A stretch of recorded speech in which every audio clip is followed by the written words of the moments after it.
Breaking news. Why Lord Jonathan never arrested Mazi Nnamdi Kano, IPOB lawyer Aloy Ejimako laments. So, my wonderful people, good greetings to you all, or good morning, or good afternoon, or good evening, depending on where you are, depending on your location, depending on what you are doing at the moment. Happy Sunday to you all. This one shall be considered the last Sunday in this month of May. As we are heading into the month of June, I will have to at least take 1 minute of our time to thank the Almighty God, the maker of heaven and earth, for guiding us all through the trials, temptations, tribulations that this month carries. And we are about to witness the last Sunday of the month, and most especially we are seeing the end of the month. And this month does not see any of my family members, my viewers, my subscribers, my supporters. It will not see any of our end. All glory be to the Almighty Chukwuka, the greater God, who made it possible for we to be able to see the light of this day. So please, anywhere you are, before you listen to this news, just observe a 1 minute silence, and then you can proceed with other formalities. That 1 minute silence is somebody did not die, just to praise He who made it possible for you to be alive today. I don't know what you believe, I don't know where you belong, but everyone, because you cannot just you cannot be what the Bible said. It's neither you are cold nor hot. So you must belong to somewhere. Either in a joker or in a bararose or in a jodozobodo. So whichever way you are, or wherever you are, sorry to say, please accept my greetings this morning as we are about to hit the ground running. Share my content, like, subscribe, and also do what? Comment. It is very, very important and necessary. So my wonderful people, let us go to the reason why we are here this morning. The special counsel to Nnamdi Kano, the leader of the indigenous people of Biafra, IPOB, Aloy Ejimako, has shed light on why Kano was not arrested during the administration of former President Goodluck Jonathan. Ejimako explained that Jonathan did not perceive self-determination as a crime, which was why Kano was not apprehended at that particular time. Kano was initially arrested in 2015 on charges related to treason, terrorism, and managing an unlawful society. He faced legal proceedings but was granted bail in 2017 by Justice Binta Iyako of the Abuja Federal High Court. Following his release, Kano left Nigeria for Europe when Operation Python Dance invaded his Afaribeku home. However, he was subsequently rearrested in Kenya in 2021 and repatriated to Nigeria. Can we call that arrested?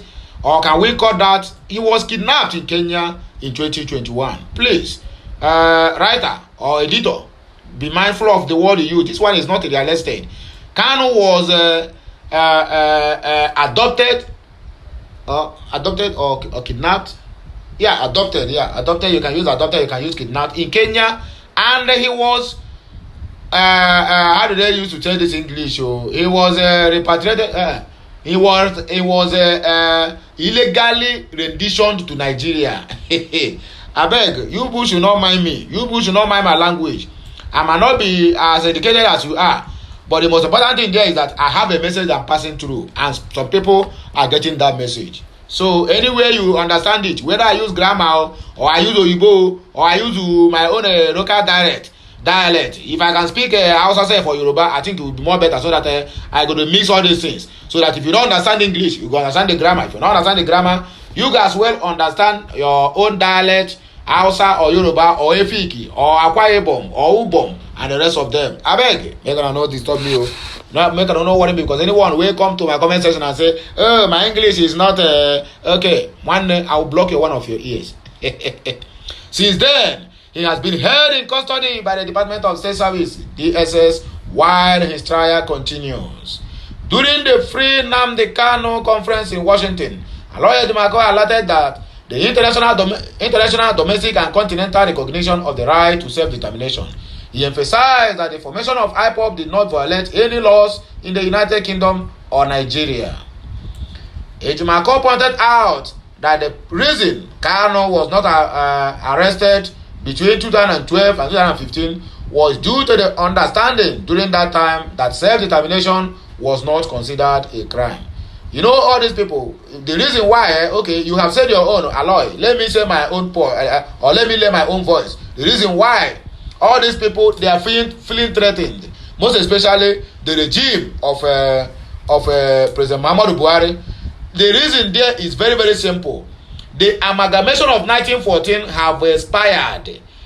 So they are in one way or the other being scared if Biafra should stand and leave Nigeria. So all this you know, all these foreigners we have in our midst, calling themselves Hausa Fulanis, you know, they will find it difficult to survive because they are feeding on the resources, the mineral resources that's coming from our land. Not minding that most of all these northeast, northwest, and north central, they have their own original resources which God have given to them. The mineral resources we have in Sambisa forest is enough to turn Nigeria to another heaven. But what happened there?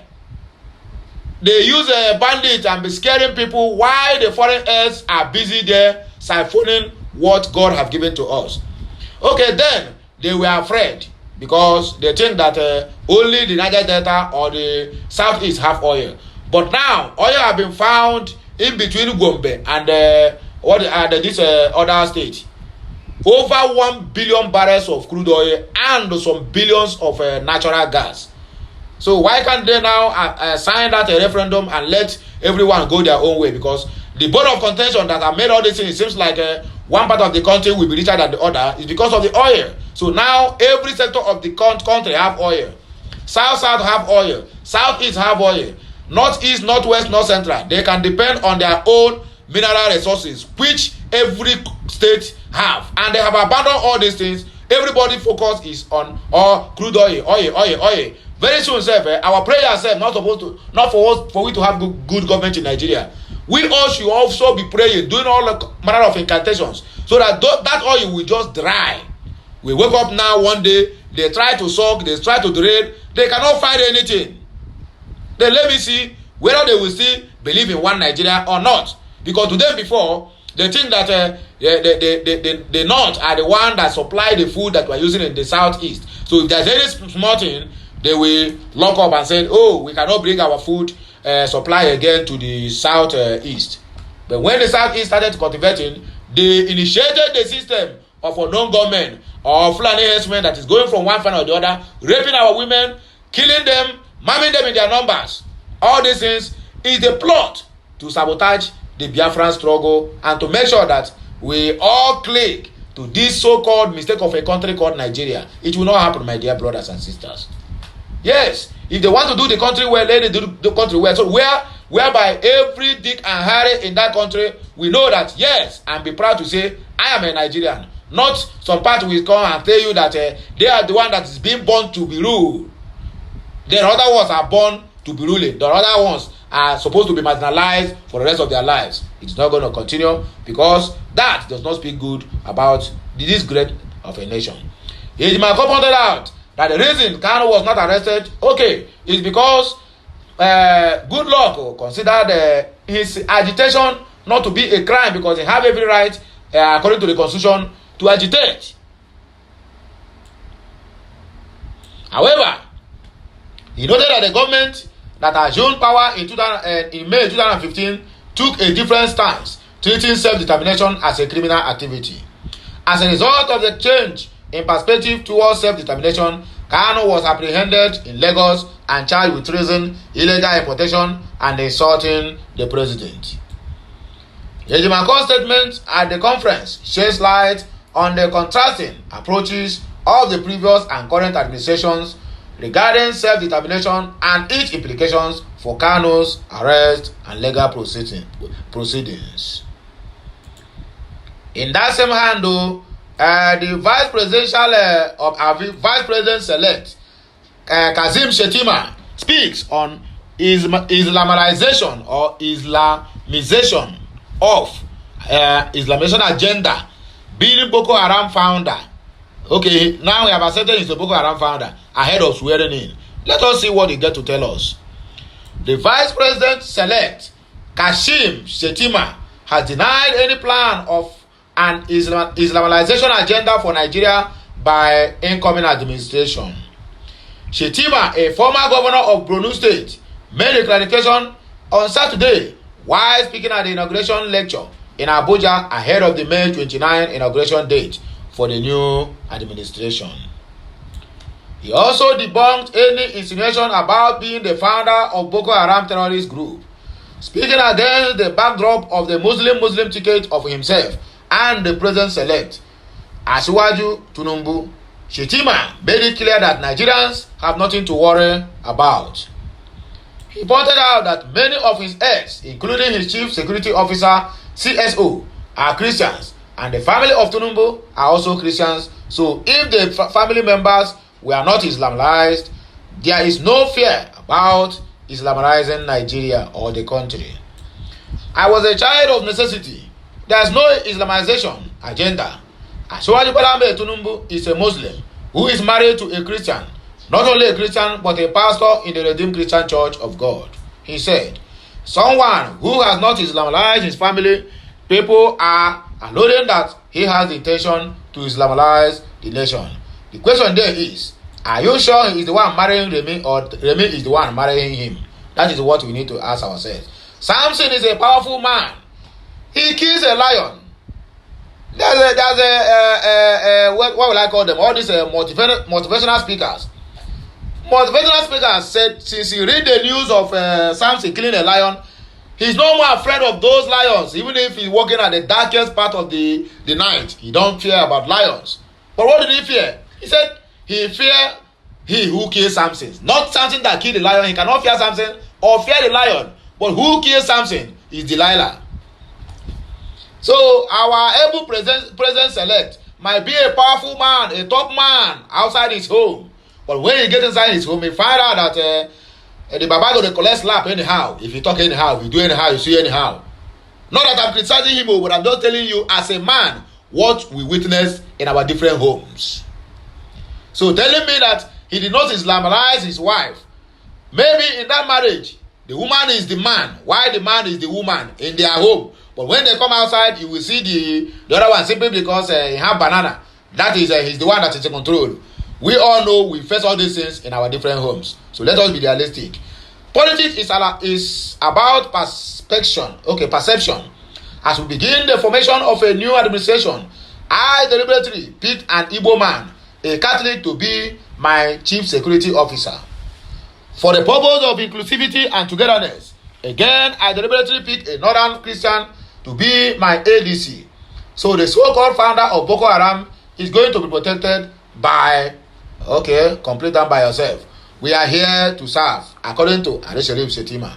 Speaking further, Shettima explained that the only mission he and Tinubu have is to serve Nigerians. We are to serve. We are to listen. We are here to be held accountable. We are not sent on an evangelical mission. Therefore, like every other mortal, we may stumble here and there. None of these mistakes could be intentional, he added. Let me hold you by your word, despite the fact that politicians cannot be trusted. According to the statement you make here, he said, we are here to serve.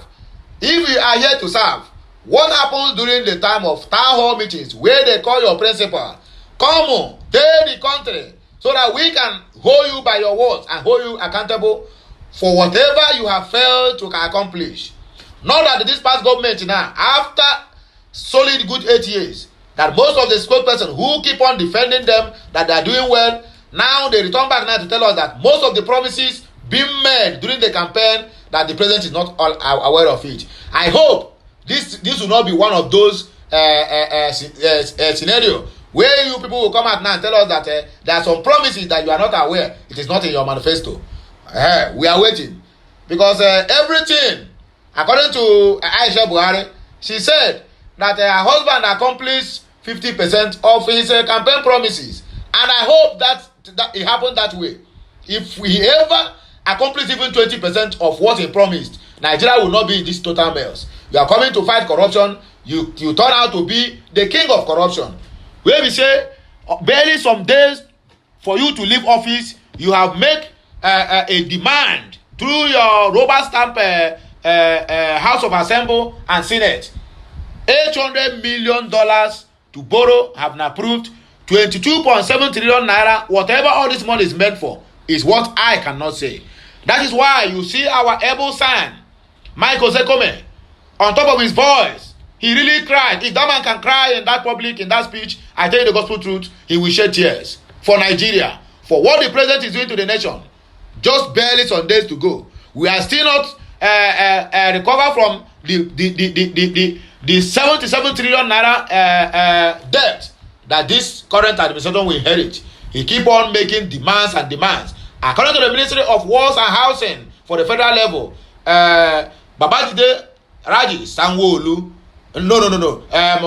Babatunde Raji Fashola, he said that they will keep borrowing and awarding contracts, not completing contracts, but awarding contracts. Even at midnight of 28th of this month, they will still borrow. In other words, they don't care what the incoming government will see. They have done their own, and they have collected their own critics. They have collected their own alawi. They have collected everything where they want to collect. If you like, probe me. If you don't like, don't probe me. I have your record at hand. That is what is happening in Nigeria. That is why the country do what? Can never, ever be well again. We shall never be oblivious of the impermanence of this power, and we acknowledge that we shall be judged by man and God, according to Ali Sharif Shetima. P2B don't go another wedding. They call it P2B storms Kaduna, attends Islamic wedding. Video and photos is out there. P2B, with all due respect, if you are show, they have there you say, this man, they stay one place, you don't want to stay. Now so you go down to waka waka, you don't see your eye. Oh, this life no balance you. The presidential candidate of the Labour Party in the 2023 or just concluded 2023 presidential election, Peter Obi, was on Saturday amongst the guests who graced the Islamic wedding ceremony of Yasmin, daughter of Alhaji Audi Muhammad. The event took place at the Sultan Bello Mosque, Kaduna, and was well attended by top clerics and personalities, including Vice Presidential candidate Baba Ahmed Dati. Sharing the video from the event, Ibrahim H. Abdakarim, via his Twitter page, wrote, "The man of the moment at P2B and our able vice candidate, Ahmed Dati, in Sultan Bello Mosque, Kaduna, for the wedding of Alhaji Audi Muhammad's daughter, Yasmin. Watch the latest video to see the people's president, Obedience family." According to the post, P2B mourns a female supporter. Meanwhile, P2B on Wednesday mourned the death of a supporter, Esther Obasi, who died during her morning exercise. Oh, morning exercise, Jay. It's painful. The former Anambra State Governor, via his official Twitter page, condoled with the family of the deceased, revealing that until death, Esther was a firm promoter of good governance and had in every way supported the coming of a new Nigeria. Sharing photos of Esther, Obi said, "I am saddened by the painful news of the death of Miss Esther Nnenna Obasi, who died while on her routine morning exercise in Jos. Esther was a firm promoter of good governance. She strongly believed, supported, and looked forward to the coming of a new Nigeria. I sincerely condole with her family and friends and all who mourn her. May God give everyone the fortitude to bear her irreplaceable loss and grant her eternal rest." Cut down cost of governance. AFDB president charges Tinubu.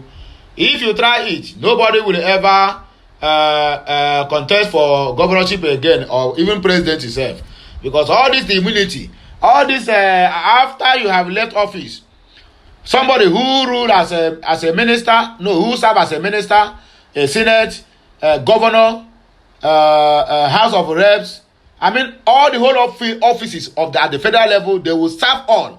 That is how they keep on collecting immunities, collecting after office until they die, until they die, both their medical or with their extended families abroad at their choice location, government is the one taking care of it. Yet we keep on saying that we don't have money. How can this country survive with this kind of thing? How many you find out that we have 36 states of the federation. We have over 1,000 plus ministers, House of Reps, and Senate President, and other protocols. At the end of the day, they say Nigeria don't have money. Why Nigeria is busy using their own hand to spoil their own money or their own country. The president of the African Development Bank, Akinwumi Adesina, has called upon President-elect Bola Tinubu to prioritize reducing the cost of governance in Nigeria.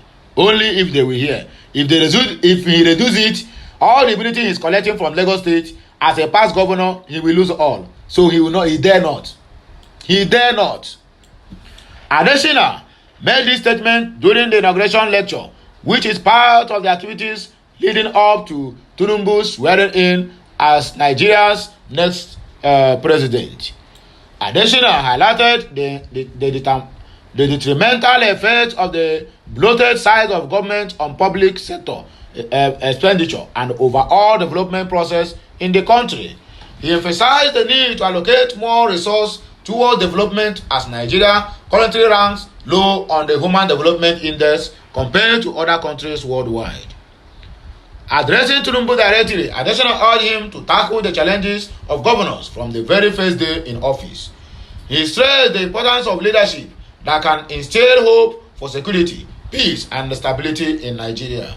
During his lecture on strengthening Nigeria's economy, Adesina emphasized the necessity for Nigeria to heal and unite as a nation. He called for a collective effort that transcends party lines and fosters inclusiveness, fairness, equity, and also justice. Additionally, underscored the urgency of prioritizing macroeconomic and physical stability in the new administration. He emphasized that unless the economy is revitalized and physical challenges are addressed effectively, the resources needed for development will be insufficient. The AFB president highlighted the substantial fiscal deficit faced by Nigeria, attributed to the high government expenditures, reduced revenue from crude oil exports, pipeline vandalism, and illegal oil bunkering. He also drew attention to the rising debt to revenue ratio, which possesses significant challenges for the debt repayment and economic growth. Additionally, emphasized the need for bold decision to end inefficient fuel subsidies in Nigeria. He argued that those subsidies primarily benefit the rich rather than the poor, leading to the wasteful spending on fuel for government and personal vehicles. He emphasized that the poorest segment of the population consumes a minimal amount of petrol, demonstrating the inequitable distribution of fuel subsidies. The AFDB president stated that fuel subsidies are detrimental to Nigeria's economy, costing the country billions of dollars annually. He suggested that by eliminating these subsidies and utilizing the resource for national development, Nigeria can reduce its reliance on borrowing and focus on the domestic internally generated revenue. Instead of perpetuating fuel subsidies, Adesina advocated for funding and support towards establishing private refineries and modular refineries. He suggested that by eliminating these subsidies, refineries, he commended the newly commissioned Dangote refinery, highlighting its potential to revolutionize Nigeria's economy through increased efficiency and improved services. Additionally, concluded his lecture by congratulating Aliko Dangote for his significant investment in the $19 billion Dangote refinery, emphasizing its positive impact on Nigeria's economic transformation. Peter Obi, he don carry waka go join Children's Day celebration task government leaders on political decisions. The Labour Party presidential candidate in the 2023 concluded presidential election, Peter Obi, has joined the world to mark the Children's Day celebration today, May 27, 2023.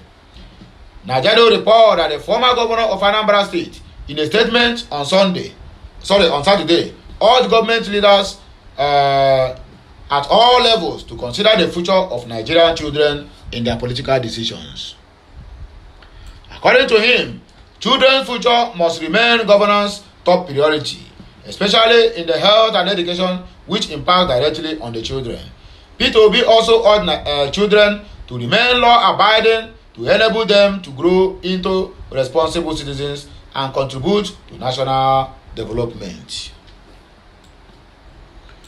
He said, as the nation celebrates 2023 Children's Day, I urge Nigerian leaders at all levels of government to consider the future of Nigerian children in all their political decisions. The future of our children must remain a top governance priority to everyone. The parameters of national development continue to point towards uncertainty for the future of Nigerian children, owing to the future of governance at different levels, the non-investment in critical areas of development, especially in health and education impact directly on the children. Consequently, we have the highest number of out-of-school children and the highest number of infant mortality. The government at all levels have a statutory responsibility to protect Nigerian citizens and therefore must ensure deliberate and aggressive investment in health and education with a strategic formulation and implementation of policies targeted at giving every Nigerian children access to both. I urge the children to remain law-abiding so that they can grow into responsible citizens contributing to the national development of our dear nation. I wish all Nigerian children a happy Children's Day. This one is coming from the presidential candidate of Labour Party, LP, Mr. Honorable Gringori Peter Obi.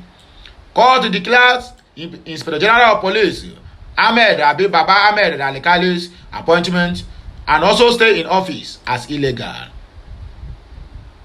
The Federal High Court in Awka, the capital city of Anambra State, has declared that the appointment and stay in office of the Inspector General of Police IGP Usman Alikali Baba is illegal. Justice Fortune Raymond stated this while ruling on a suit marked FSC/AKW/CS/58/2023 filed by Okechukwu Nwafọ, a taxpayer. Nigerian News understands. The court also ordered Alikali Baba to stop parading himself as the Inspector General of Police. The court ordered the president to convene a meeting of the Nigerian Police Council to appoint a new Inspector General of Police who will hold office for 4 good years. Defendants in the suit are the President of the Federal Republic of Nigeria, IGP Alikali Baba, Attorney General of the Federation and Minister of Justice, and Nigerian Police Council. A document obtained by Daily Independent showed that the judgment was delivered on May 19. The court declared that by a community reading of the provisions of Section 215 of subsection A and Section 216 subsection 2 of the 1999 Constitution of the Federal Republic of Nigeria as amended, Section 7 subsection 2 and 6 and 18 subsection 8 of the Nigerian Police Act 2020, the appointment of the second defendant, Alikali, is unlawful and invalid. The second defendant, not being a person capable of fulfilling the mandatory requirements of tenure of office needed to hold the office of the Inspector General of Police and or the provisions of 1999 Constitution of the Federal Republic of Nigeria as amended, having not been complied with. The court also declared that the second defendant, Alikali, is not qualified to hold the office of the Inspector General of Police for the sole reason that doing so will lead to absurdity, which will amount to a complete breach and total disregard for the clear and unambiguous provisions of Section 6, Section 7, Subsection 6 of the Nigerian Police Act 2020. Also granted by Justice Raymond was a declaration that the President has no power whatsoever to extend the condition for retirement of a police officer as contained in Section 18, Subsection 8 of the Nigerian Police Act 2020. In the judgment, Justice Raymond stated that I have carefully considered submission of both counsel. The defendant counsel referred to as paragraph 4 to 7, where it was averred as follows: that it is a fact that the Federal High Court Abuja Division PA, Honorable Justice A.K. Mohammed and Honorable Justice J.O. Omotosho have determined the issue of interpretation of Section 216 of the 1999 Constitution, Section 7, Subsection 3 at A, and 18, Subsection 8 of the Nigerian Police Act 2020 as it relates to remaining in office as the Inspector General of Police, despite having retired as a police officer in the unreported cases of 23 or with suit number FHC ABJCS 106-2021, and Michael Sam Idoko and the Nigerian Police Force and ORS in suit number FHC ABI/CS/106/2021 respectively. So, and here am at the case where we there, and we are still trying how we can settle this case, because Alikali don't expire since yet the president still retain him as the Inspector General of Police, which is against Nigerian Constitution.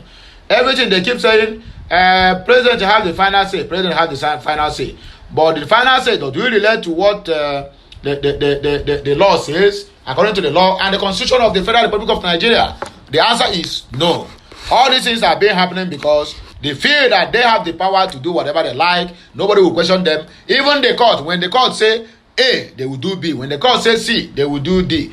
But when you have to do with a poor man, they will tell you obey the order of the court.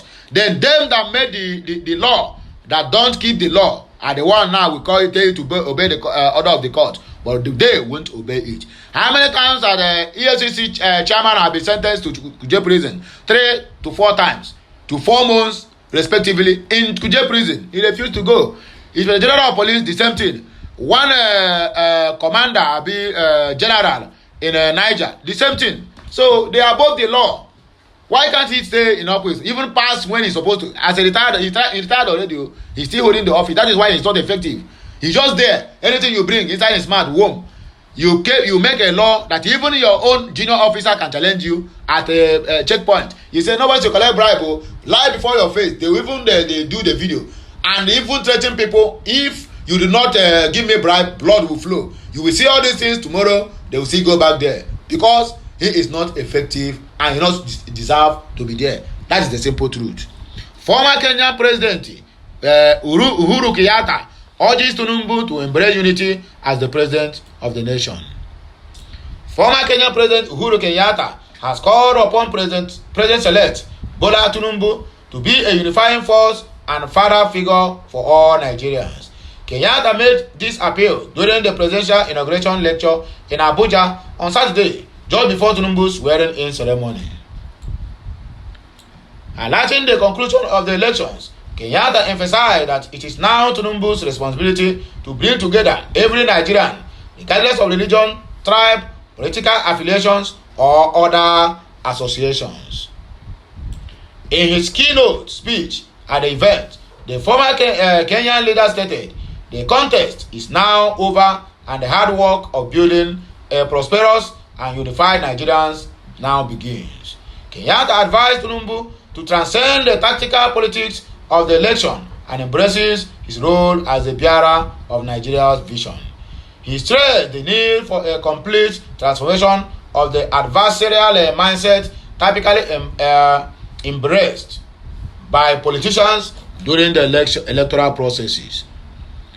As the president, Tinubu must quickly learn to lead both those who support him and those who do not, with equal passion and commitment, as he now assumes the role of the father to all Nigerians. Tinubu will take over from President Muhammadu Buhari on the 29th of May 2023, and we are waiting for that to happen. Aisha Buhari revealed the only thing she will miss in Aso Rock. The only thing she will miss in Aso Rock. Okay, continue. Let us move. The outgoing First Lady of Nigeria, Aisha Buhari, has revealed as if she had been living in Aso Rock. Is it not Dubai is your home? Only thing you miss in Aso Rock. I revealed the only thing she would miss when she leaves Aso Rock.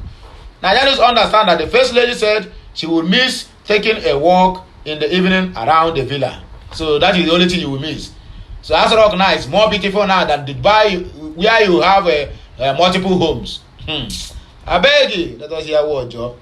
You won't even miss the sufferings of Nigerians or their daily crying.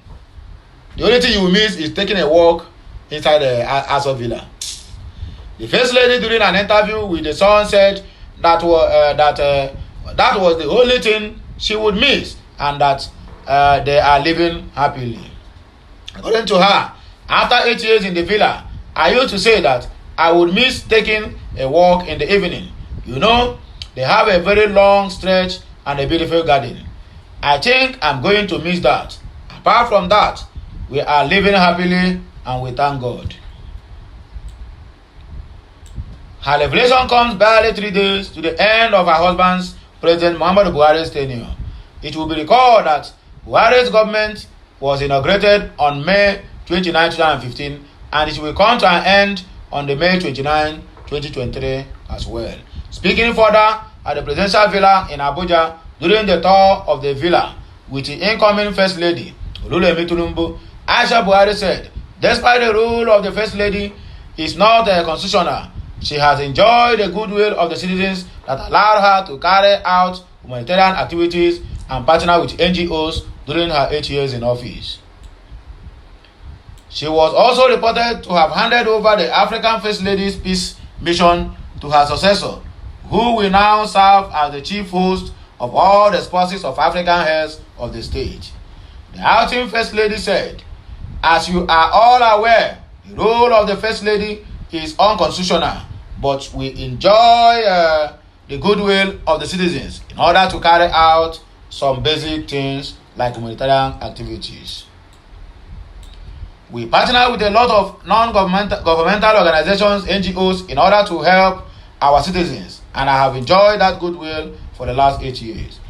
I have prepared a handover just to guide you and see the NGOs that we have worked with. Responding, Tinubu's wife thanked her predecessor for her leadership and expressed her humility in taking on the role. We are very humbled by what you have done. You have exhibited great leadership and dexterity in the way you do things. I want to sincerely thank you from the bottom of my heart, because you don't come into this role and say you know it all, she said. The last but not the least, 2-year-old boy, he don't beg life imprisonment over religion in the country called North Korea. And they hear me? That's all the thing take be. A toddler has been reportedly sentenced to life imprisonment in North Korea over possession of the Holy Bible. Nigerians learned that the 2-year-old boy and his entire family were initially arrested and locked up after the discovery of the Christian Holy Book in their home. The United States U.S. Department's International Religious Freedom Report highlighted similar cases of North Korean citizens being killed for practicing their Christian faith. In its recent publications, the U.S. organization also noted the case of a woman and her grandchild who were executed by a firing squad in 2011. Nigerian news understand that another pattern of punishment meted out on Christians believers in the country, as indicated in the report, includes pigeon torture, where those arrested are suspended with their hands tied behind their backs, unable to sit or stand for days on end. It was the most painful of all tortures. It was so painful, I felt it was better to die, one of the victims was quoted saying. The publication also revealed that some were being tortured with sleep deprivation, including one woman in solitary confinement who was driving to suicide in 2020 after prison guards refused to let her sleep. Hey, wow. Records have it that No fewer than 70,000 Christians have been imprisoned for their faith under President Kim Jong-un's regime, out of a possible population of 400,000. The new publication said several North Korean Christians hide their faith from their children. This one is total torture, both physically, mentally, and spiritually. Anyway, share my wonderful people, my viewers and subscribers, the ones who love me, and those ones who know what I'm doing. This is where we are coming to the end of this broadcast of today. In case you never subscribe to my channel and you keep watching my content, please endeavor to do that as soon as possible. Make sure you share this message, let it get to every nooks and crannies of this country, because without you that know me, without me, they have known my kind of news to you. That is why it's very, very important you share, you like, you comment, and also you subscribe. Have a nice day and have a nice Sunday. I am going. May the God Almighty bless us all, the Father, the Son, and of the Holy Spirit. Bless us in the four market days. And so shall it be. Bye for now. Que Messiano.